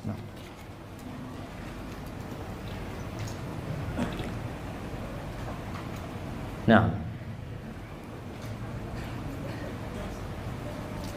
Masya Allah, ini ada orang yang mau terima kasih panjang jemaah. Dia ngasih nama anaknya Muhammad Syafiq Rabbani. Masya Allah. Ada Syafiq Junior berarti di jamaah. Perlu bayar royalti nggak jamaah? Pakai nama. Mudah-mudahan dijaga sama Allah selalu ya. Anak-anak juga dijaga sama Allah SWT. Bismillah. Ustadz, ana punya paman seorang penghulu di kota Bandung. Angka perceraian sangat tinggi. Di antara alasannya karena judi online. Nasihatnya Ustaz. Sebenarnya bukan masalah judi online. Judi ini sudah ada sejak dahulu. Di masa Rasulullah SAW juga ada. Permasalahannya itu karena lemahnya iman. Itu yang jadi permasalahan. Terkadang masalahnya yang gak banyak dibicarakan itu gak sholat. Sebagian perempuan itu bersabar suaminya gak sholat. Bertahun-tahun dia sabar. Padahal suaminya melakukan dosa besar. Yang keislaman orang tidak sholat itu diragukan. Sebagian ulama dari mazhab Hambali berpendapat dia kalau mati orang itu nggak sholat sudah dibikinkan jurang, nggak usah dikuburkan bersama orang-orang Islam. Ini orang nggak pernah sholat, mati minta dibawa ke masjid. Kira-kira kalau dia hidup mau ke masjid ya, Mas? Kalau dia masih hidup namanya, digotong sama antum ke masjid, mau? Mati antum gotong ke masjid. Maka tolong kalau bicara masalah banyak permasalahan, judi online mungkin salah satunya. Tapi masalah yang besar itu masalah iman. Maka caranya adalah dengan belajar ilmu, ngaji. Datang ke majelis ilmu. Yang kedua adalah ziarah kubur. Karena orang jangan ziarah kubur karena kalah main judi. Datang, Bapak saya kalah main judi. Bukan, ziarah kubur itu mengingat akhirat. Untuk menguatkan keimanan kita. Memang saat ini dengan adanya judi online ini, dulu orang main judi itu di becak main judi. Masa lalu jemaah. Judinya pakai apa? Ada yang judinya taruhan jemaah. Taruhan duduk tukang becak nih atau tukang ojek, yuk mobil yang datang bentar lagi Avanza, apa bukan Avanza? Avanza, yuk 10.000. Tunggu jemaah. Oh Avanza, buat anak. Itu sampai seperti itu jemaah. Dulu main judinya itu pakai manggis. Tahu antum? Judi pakai manggis itu. Apa saja bisa dijadikan bahan untuk judi sebenarnya. Tapi ketika orang beriman, takut sama Allah, ambisinya akhirat, itu insya Allah akan selamat. Pergaulan juga. Pergaulan itu menyebabkan orang main judi. Sampai ada cerita tukang bangunan nih jamaah. Kalau sudah gajian itu dihabiskan untuk main judi online. Dan alhamdulillah kita lihat pemerintah kita ini sedang berusaha dengan sekuat tenaga jamaah untuk menutup judi online. Cuma peran para ulama penting untuk memberikan pencerahan. Karena tadi yang sampaikan, mau ditutup kalau orang itu imannya lemah tetap main judi dengan cara apapun. Maka bertakwalah kepada Allah, ini juga akan membuat rumah tangga berantakan. Kalau dapat judi, halal apa haram? Ya bawa itu jamaah. Ustadz, bagaimana cara menyikapi mantan istri yang melarang kita bertemu anak kita? Apa penyebabnya? Boleh jadi antum zalim dulu. Boleh jadi. Boleh jadi antum tidak memberikan nafkah dengan baik. Atau boleh jadi memang istri yang tidak benar. Bagaimana menyikapinya? Yang pertama, antum bertobat kepada Allah. Mohon ampun sama Allah. Doa agar istri dilembutkan hatinya. Dan ingat, bagi semua suami yang menceraikan istrinya dan punya anak, kewajiban memberikan nafkah kepada anak-anaknya. Kewajiban siapa? Bapaknya. Bapak. Ustadz, anak transfer fulus gak diterima sama ibunya Ustaz. Antum lewat siapa? Antum kumpulin nafkah itu. Makanya tiap bulan kebutuhan anak itu 500.000. Ibunya nggak terima, antum kumpulin 500.000. 500.000. Terus nanti ketika waktunya anak itu besar, nak, bapak ini nak mau kasih nafkah sama engkau dulu nak. Cuma ada yang menghalangi. Ini bapak kumpulin nafkah buat engkau. Sehingga anak tahu bapaknya peduli. Karena terkadang perceraian ini menyebabkan dosa banyak. Kenapa iblis itu paling suka sama perceraian, jemaah? Karena perceraian itu dapat memutuskan silaturahim. Perceraian itu menjadikan anak durhaka sama bapaknya. Kalau dia tinggal sama ibunya, dikasih vaksin kebencian terus. Bapakmu kayak gini, bapakmu seperti ini. Sampai anak itu gak kepingin pakai nama bapaknya di belakang namanya. Anak pernah ketemu sama orang seperti itu. Dia gak kepingin pakai nama bapaknya. Dari bencinya. Padahal sebagai seorang ibu seharusnya dia udah, perceraian itu hanya memutuskan tali pernikahan. Nggak ada ceritanya mantan bapak. Ini mantan bapak saya, Pak Ustaz. Mana ada mantan bapak? Nggak ada. Maka tolong antum sabar, antum cari orang yang bisa ngasih tahu istri antum, tapi nafkah tetap antum berikan. Kalau tidak diterima, antum kumpulkan sebagai tabungan buat dia nantinya. Supaya anak itu tahu bahwa saya antum peduli sama dia. Ustaz, bagaimana jika bertemu dengan orang tua yang anaknya mau kita nikahi, meminta mahar yang besar, dan jika tidak dikabulkan kita tidak bisa menikahi anaknya? Cari yang lain antum. Perempuan yang berkah itu yang sedikit maharnya. Nah, jadi perempuan yang berkah itu aqalluhunna maunah, kata Nabi SAW, dan cari yang soleha. Kalau sudah bapaknya kayak gini, bisa jadi orang tuanya matre. Atau boleh jadi memang kebutuhan. Kebutuhan. Dia mungkin sekarang ini mahar kadang-kala dipakai buat apa jemaah? Walimah. Seharusnya yang mengadakan walimah siapa? Siapa jemaah? Laki-laki yang mengadakan walimah itu. Bukan sang istri. Maka kadang-kala uang itu digunakan untuk walimah. Maka antum katakan, kalau memang antum gak mampu, katakan anak gak mampu. Atau antum kredit, gak apa-apa. Boleh, mahar itu boleh. Mintanya berapa? Dia minta 500 juta Ustaz. Ya sudah, antum katakan gimana kalau dicicil 20 tahun. Nanti di tengah jalan antum ngomong sama istri, udahlah ikhlaskanlah, gak apa-apa. Jadi kalau istri mengikhlaskan utangnya, itu boleh jemaah. Boleh. Tapi yang pertama jelasnya antum niat bayar gitu loh. Tapi di tengah jalan ketika antum nggak mampu, ya bismillah. Insya Allah ada istri-istri yang baik. Ustaz, bagaimana cara menasihati suami yang suka olahraga malam hari? Qadarullah, suami saya sudah mau 2 tahun ini hobi pingpong Ustaz. Pulangnya suka malam. Saya tidak suka karena sholat subuhnya jadi suka kesiangan. Hati saya suka kesel Ustaz. Nah, ya bismillah, ngomong sama suami, udahlah bang, kalau memang suka main pingpong, beli meja pingpong, main sama anak di rumah sih. Jadi ada orang-orang ini juga para istri harus tahu, selama yang dilakukan suami nggak haram, tapi ternyata dapat mengantarkan kepada yang haram, itu bermasalah. Karena ada istri yang gara-gara hobi suaminya yang sebenarnya ya nggak sampai haram menyebabkan mereka berpisah. Sabarlah dulu. Kayak sekarang suka main pingpong ini, ngomong sama suami, nggak apa-apa bang main pingpong bang, tapi jangan terlalu malam, mamanya seperti itu. Atau paling tidak tadi istrinya beli meja pingpong, main di rumah. Istri ini harus watawasau bil haq, watawasau bis sabr. Ada yang kesenangannya cuma dunia. Mudah-mudahan dengan seperti itu suami jadi baik nanti. Bagaimana caranya memaafkan kekhilafan suami dengan ikhlas? Suka ingat terus.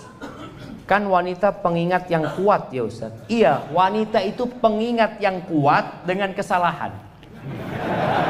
Dengan kebaikan sering lupa. Betul jemaah. Itu kata Nabi SAW. Apa kata Nabi SAW? Lau ahsanta ila ihdahun dar. Ini penjelasan buat para suami supaya tahu bagaimana menyikapi istri. Kalau engkau berbuat baik sepanjang tahun kepada istrimu, setahun berbuat baik, lalu engkau melakukan sebuah kesalahan, apa kata istri? Ma ra'aitu minka khairan qad. Nggak pernah engkau nyenangkan aku bang. Aku nggak bahagia hidup bersamamu. Itu seperti itu. Maka caranya bagaimana seorang istri agar lupa? Tolong melihat kepada kebaikan suami. Dan tumbuhkan di diri kita. Itu ada orang yang bunuh 100 orang aja dimaafkan sama Allah SWT. Apalagi suami yang ya mungkin dia melakukan kesalahan. Semua berbuat salah jemaah. Tapi ketika dia minta maaf, berusaha memperbaiki diri, sudah serahkan sama Allah Subhanahu wa taala. Maka dengan cara melihat kepada kelebihannya. Ana izin bertanya Ustaz, sebagai pemuda, apakah boleh menargetkan seorang untuk dinikahi ketika sudah siap? Bagaimana kiat menahan nafsu? Boleh menargetkan seorang untuk dinikahi. Maksudnya ana mau nikah sama fulana gitu ya. Iya. Boleh, nggak apa-apa. Tapi ketahuilah belum tentu fulana itu baik buat antum. Dimana kita perlu istikharah, musyawarah. Kemudian bagaimana kiat menahan nafsu? Ya nikah. Jadi kiat menahan nafsu ini kata Nabi SAW, yang sudah mampu hendaklah menikah. Karena itu akan membantu menjaga pandangan dan menjaga kemaluan. Yang nggak mampu puasa. Ustaz, anak ini nikah nggak bisa, puasa nggak kuat. Apa yang harus dilakukan kira-kira jemaah? Hindarin tempat-tempat fitnah. Soalnya ada orang yang nggak mampu tapi dia hidup di tempat fitnah. Pinggir jalan, kalau ada Car Free Day, lari juga dia, Masya Allah. Banyak fitnah di sana. Anak jaga pandangan mata Ustaz. Gimana mau jaga pandangan mata di sana? Maka tolong jauhi tempat-tempat fitnah. Apakah mengatakan kata-kata cerai di saat kondisi marah atau bertengkar, hal tersebut sah secara syariat? Kembali kata-kata cerai ini tadi kita perlu belajar ya. Kata-kata cerai ini ada dua. Ada yang kata-katanya maknanya cuma satu, berpisah. Ada yang multi makna, multi tafsir. Seperti seorang suami mengatakan kepada istrinya, engkau pulang sana ke rumah orang tuamu. Aku nggak suka sama engkau. Apakah jatuh cerai? Ini butuh niat. Kalau dia niat menceraikan baru jatuh cerai. Tapi kalau dia mengatakan kepada istrinya, aku ceraikan engkau, nggak butuh niat, jatuh cerai. Bagaimana kalau kondisinya marah? Marah ini ada tiga. Marah yang sampai puncaknya kalap sehingga orang itu tidak sadar dengan apa yang dia ucapkan. Itu nggak jatuh. Dan marah yang masih di permulaan. Marah yang di pertengahan ini yang diperselisihkan oleh para ulama. Jatuh cerai apa enggak? Cuma wallahu alam, ana melihat pendapat yang mengatakan marah selama dia sadar dengan apa yang dia ucapkan, cerainya jatuh. Kalau itu kata-kata yang memang tidak ada penafsiran kecuali cerai, maka cerai. Kalau mengatakan nanti aku ceraikan engkau, jatuh enggak cerai? Enggak, masih nanti soalnya. Dia belum menceraikan. Dia nanti gitu. Aku akan cerai. Belum. Karena masih akan jemaah. Makanya tadi perlu belajar. Dan nasihat ana ketika antum menikah, tolong kata cerai ini dihapus dari kamus antum. Di-delete. Yang nggak bisa di-recovery lagi. Karena apa? Kadang-kala kita marah yang keluar itu. Jangan sampai. Kesian sama anak-anak kita. Kalau memang mau bercerai, ya bercerai dengan cara yang baik. Tapi ini pertanyaan terakhir jemaah. Assalamualaikum Ustaz. Waalaikumsalam warahmatullahi wabarakatuh. Anak ikhwan mau menikah tetapi keluarga anak, terutama orang tua, masih menganggap anak masih kecil. Bagaimana solusinya buat meyakinkan kedua orang tua, anak dan keluarga anak, Ustaz? Ya anak ini nggak tahu, antum memang masih kecil. Jadi sebenarnya jamaah, menikah dalam agama kita itu ada dua fase kehidupan. Fase sebelum baligh dan fase sesudah baligh. Anak sesudah baligh itu dewasa. Dihisap dia di hari kiamat. Dicatat semuanya. Walaupun di dunia kita lihat ada mungkin undang-undang untuk anak di bawah umur. Tapi dalam pandangan Allah Azza wa Jalla, ketika anak sudah baligh, dia tidak sholat, dihitung nggak? Dihitung. Oh kan masih kecil. Nggak ada. Kalau sudah baligh, itu mulai dicatat semua kesalahan dia gitu. Nah kalau bicara antum, ya kita lihat antum ini memang sudah punya kemampuan apa belum? Kemampuan secara finansial. Punya enggak harta? Jangan antum saya mau menikah Ustaz, tapi pakai harta orang tua. Ya enggak mau orang tua antum. Kadang-kala orang tua itu benar-benar sayang sama anaknya. Dia takut kalau anaknya menikah, orang tua enggak dapat kebaktian anaknya. Makanya dia kadang-kala mengulur-ngulur, jangan dulu lah seperti itu. Maka antum sampaikan kepada ibumu, ibu, bapak, aku kalau menikah tetap orang nomor satu itu ibu sama bapak, bukan istriku. Sampaikan, aku akan tetap berbakti sama ibu dan bapak. Kadang-kala karena khawatir seperti itu. Kalau memang antum sudah punya kemampuan menikah, ngomong sama orang tua. Anak sudah nggak kuat, ayah. Wallahi nggak kuat. Anak kalau malam itu bingung gitu. Lihat di sebelah kanan anak cuma ada bantal apa, pikiran. Nggak apa-apa, sampaikan kepada orang tua. Kalau memang antum sudah mampu. Karena terus terang jemaah, pendidikan di masa sekarang ini mulai di barat sebenarnya. Ada memanjangkan masa kekanak-kanakan. Dulu orang tua kita itu SD sudah bisa menghasilkan uang. Sekarang sampai lulus kuliah masih merepotkan orang tua. Udah lulus ini, kurang apa tuh? 6 tahun sekolah dibayarin orang tua, 3 tahun SMP, 3 tahun SMA, 4 tahun kuliah, selesai kuliah masih merepotkan orang tuanya. Ada permasalahan di sini. Dulu lulus SD sudah bisa bekerja, bisa menghasilkan uang. Subhanallah, Nabi SAW mengatakan, la yahtatiba ahadukum. Sebagian kalian itu, satu orang berangkat ke gunung, masya Allah. Anak tadi turun dari Garut menuju ke sini. Cianjur kok Garut, Cianjur turun ke sini. Anak lihat anak-anak itu bawa kayu bakar jamaah. Anak jadi ingat sama hadis Nabi SAW.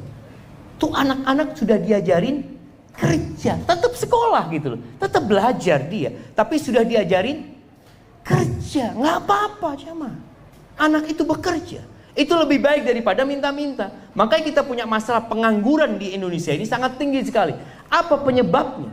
Sampai kalau anak lihat subhanallah, bagaimana Presiden Jokowi ketika menyebutkan bukan ijazah yang penting itu keahlian, skill, antum punya sesuatu gitu loh. Kalau antum cuma lulus S1 kemudian ijazahnya mau dibawa kemana ini? Daftar kemana ini kerja?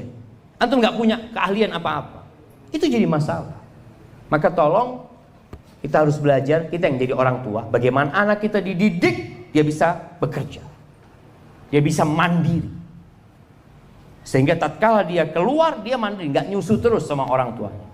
Ini mungkin yang berkaitan dengan ini. Jadi antum ngomong sama orang tuanya. Sekali lagi kalau nggak bisa ngomong, tulis surat sama orang tuanya. Tulis surat. Apakah anak salah berdoa meminta calon istri yang solehah Ustaz, tetapi saya belum sempurna agamanya? Ya antum sempurnakan dengan istri yang solehah insyaallah. Minta yang solehah. Tetap jamaah, orang baik itu mintanya yang baik-baik sama Allah SWT. Dan antum ketika memilih, tolong dititik beratkan kepada yang solehah. Ustaz, anak cari yang cantik, yang kaya, yang soleha, bangsawan. Antum sendiri, ya anak orang biasa sih Ustaz. Tapi kan anak minta sama Allah, nggak apa-apa antum minta sama Allah. Tapi sering-sering bercermin. Hada wallahu a'lam bishawab. Itu yang dapat anda sampaikan. Kurang lebihnya mohon maaf.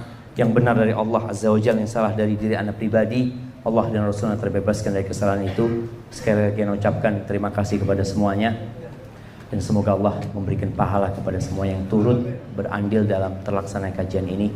Sallallahu ala nabiyina Muhammad wa ala alihi wasallam. Assalamualaikum warahmatullahi wabarakatuh. Subscribe dan aktifkan loncengnya biar nggak ketinggalan video berikutnya.